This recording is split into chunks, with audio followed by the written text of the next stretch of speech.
Excellencies, dear colleagues, I'm pleased to address the 19th ordinary session of the Euronest Parliamentary Assembly. From the very beginning of its establishment, the Euronest has been playing, and I hope will continue to play, a unifying role between the European Union and Eastern partner countries, thus contributing to the promotion of the values that constitute the cornerstones of the Eastern Partnership. I firmly believe that we shall continue to foster our common goals, respecting and fairly evaluating vital interests and priorities of each member state of the Assembly. I would like to underscore the importance of Armenia's cooperation with the European Union, in particular within the framework of comprehensive and enhanced partnership agreement between the Republic of Armenia and the European Union, which fully entered into force on March 1st, 2021. The agreement elevates the bilateral relations between Armenia and the European Union to a new, higher level. It is an inclusive document which creates a solid legal basis for the partnership between the two sides, outlines the framework of cooperation in various areas, ranging from justice, security, economy, agriculture, and infrastructure to the environment and climate, education, science, culture, and health.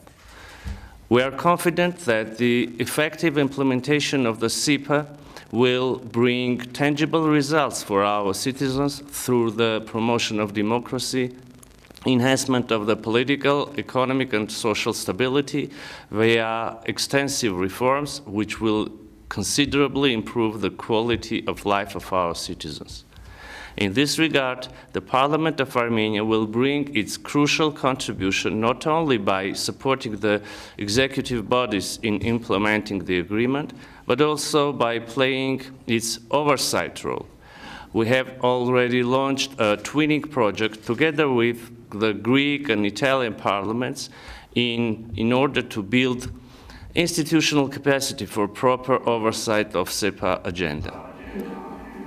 I would like to take the opportunity and highlight the principles enshrined in CEPA, which reaffirms EU's commitments to support the efforts and approaches of the OSCE Minsk Group co-chairmanship, based on the principles of non-use of force, equal rights, and people's rights to self-determination.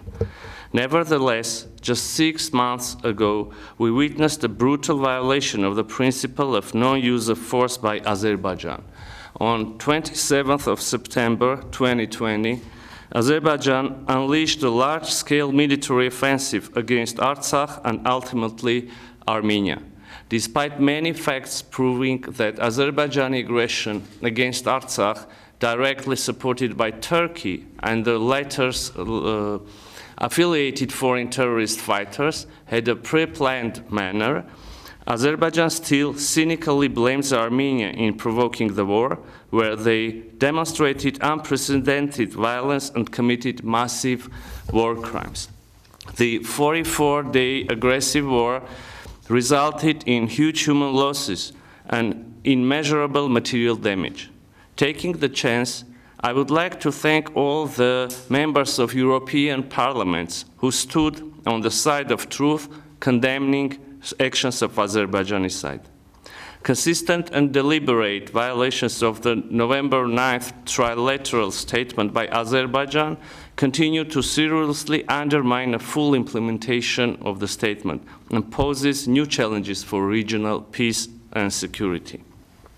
The obligation to release and repatriate the prisoners of war, as well as of the hostages and other detainees, is unequivocally stipulated on the November 9th statement. However, the Azerbaijani side continues to disregard its own commitments under various pretexts. It was also stated by distinguished members of European Parliament, Marina Kalyurand, Andrei Kovachev, and Zhelyana Zovko, that Azerbaijani government has failed to comply with the interim measures of the European Court of Human Rights. which ordered Azerbaijan to provide information on the conditions of detention of the detainees, their state of health, as well as the measures taken to return them. I want to make it clear for our European partners that such actions of Azerbaijan create serious risks for opening the regional infrastructures and creating stability in the South Caucasus. Moreover, Azerbaijani government continues its policy of Armenophobia, which they have been feeding their citizens for decades. Xenophobic and hateful behavior like this clearly demonstrate that Azerbaijan is trying to resolve the continuous issues through the barbaric and uncivilized means.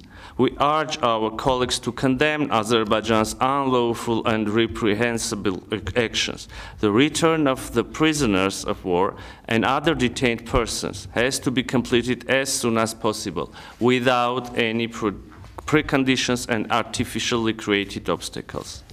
To sum up, I want to state that Nagorno-Karabakh conflict isn't still solved, as the right of the people of Nagorno-Karabakh to self-determination is not realized.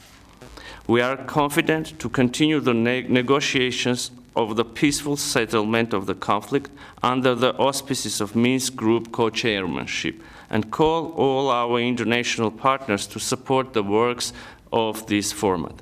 Dear colleagues, coming back to Armenian domestic affairs, I would like to inform that political parties represented in the parliament came to an agreement to hold snap parliamentary elections on June 20th. We have necessary political will to organize free and democratic fair elections, as it was in 2018, where all the citizens of Armenia could demonstrate their will and form democratically elected government, which is the only legitimate way of power. I hope that European Parliament, together with other international partners, will be present to conduct both long-term and short-term observations of elections. Despite all the difficulties caused by the COVID-19 and the war, democratic changes in Armenia are irreversible. Thank you for your attention.